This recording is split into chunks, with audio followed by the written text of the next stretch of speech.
Mason Pettis had lived through gunfire, war zones, and near-death experiences, but somehow nothing prepared him for his daughter's brutal honesty.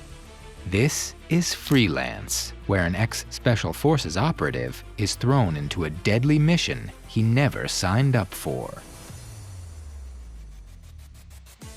Once a highly trained U.S. Army Special Forces operator, he had been part of an elite team tasked with taking down dangerous threats. But years ago, his mission in Paldonia failed. His unit was ambushed, his men were killed, and the dictator they were sent to eliminate, Juan Venegas, walked away untouched. Now, Mason is nothing more than a private security contractor, barely getting by. His days are filled with routine surveillance work, a crumbling marriage, and the quiet ache of knowing he left behind a life of action. Then, Sebastian Earle walks back into his life. Sebastian, an old military contact, now runs CDI, a private military company specializing in security operations. He offers Mason a high-paying contract. Escort journalist Claire Wellington to Paldonia, where she will interview President Juan Venegas. Mason doesn't need details. He already knows what kind of leader Venegas is. He nearly died trying to kill him. At first, he refuses. Returning to Paldonia means reliving memories he'd rather bury. But then, Sebastian names the price. It's enough to secure his daughter's future, clear his debts, and ensure he never has to take another job like this again. Mason accepts. At least, he thinks it's just another security gig. But Paldonia isn't just another country, and this isn't just another mission, because deep inside its borders, war is brewing. Mason and Claire arrive in Paldonia by private jet, stepping off the aircraft onto the sun-scorched tarmac. The air is thick with heat, but the atmosphere is surprisingly casual. Waiting for them at the airstrip is President Juan Venegas, dressed sharply despite the weather. His presence is nothing like the authoritarian figure the world perceives him to be. He greets them warmly, shaking Claire's hand first. Welcome to Paldonia. President Venegas, so nice to meet you. Take a selfie. You approve? Ah. Mason stays a step behind, observing. Unlike Claire, he isn't interested in pleasantries. His job is to keep her safe, not make friends. As they move toward their vehicles, Mason is briefly pulled aside for a standard security check. The guards pat him down, routine but thorough. Claire watches from a distance, clearly amused by the situation. With the formalities done, they head to their waiting cars.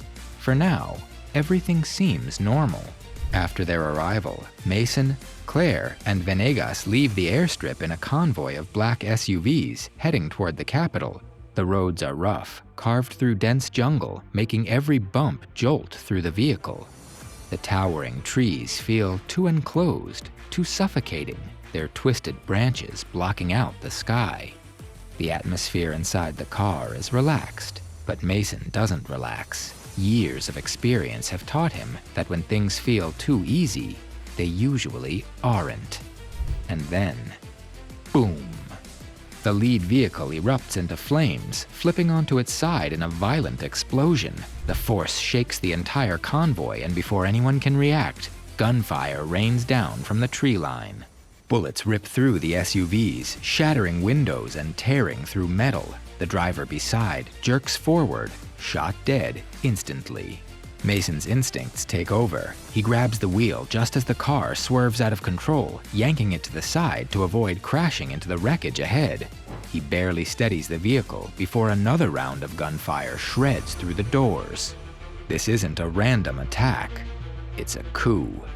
"Get down!" he yells as he pushes Claire's head down just when another round of bullets pierces the air and seeps through the windows. He doesn't hesitate. He grabs the gun. Mason flings the door open, dropping low as another burst of gunfire shreds the air above him.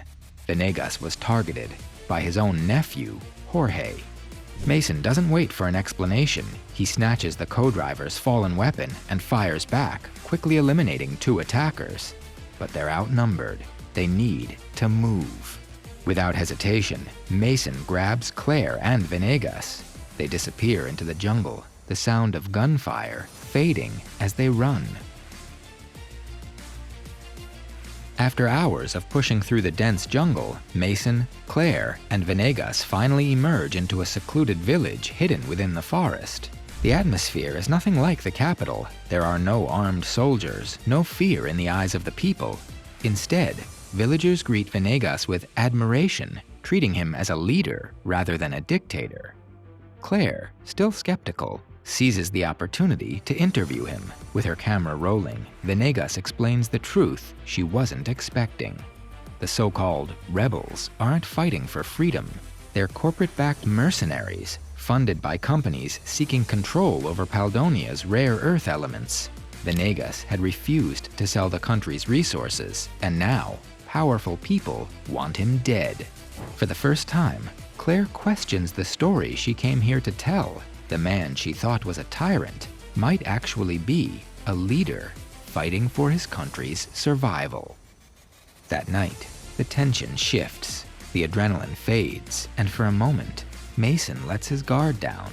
By the dim glow of lanterns, he and Claire share a drink, their usual banter laced with something heavier, an unspoken understanding.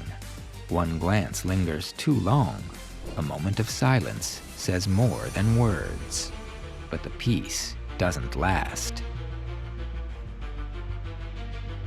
Mason steps away from the village, finding a quiet spot to make a call he should have made earlier. He dials Sebastian. He needs answers. What he learns changes everything. Sebastian doesn't hesitate. Mason was never hired just to protect Claire. His real mission? To assassinate Venegas. But the plan has changed. Jorge has made a different move, shifting the power dynamics. The real players behind the coup aren't just rebels or Jorge. It's the rebel army, led by Colonel Cohorst. There's no time. They have to escape now, or none of them will survive. Riding through the jungle, Mason grips the reins tightly, his mind racing. This wasn't how it was supposed to go.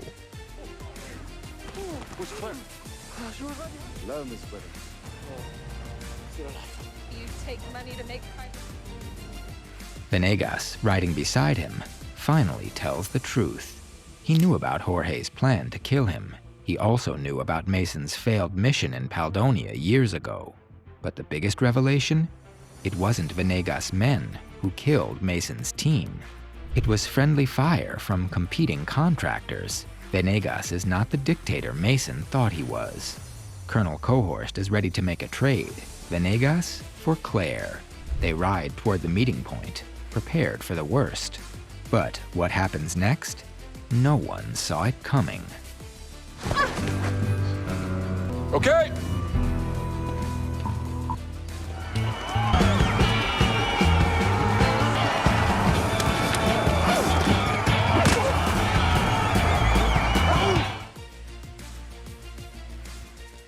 Under the cover of darkness, Venegas, Mason, and Claire slip into the presidential palace. The once grand halls are eerily silent, the tension thick with uncertainty.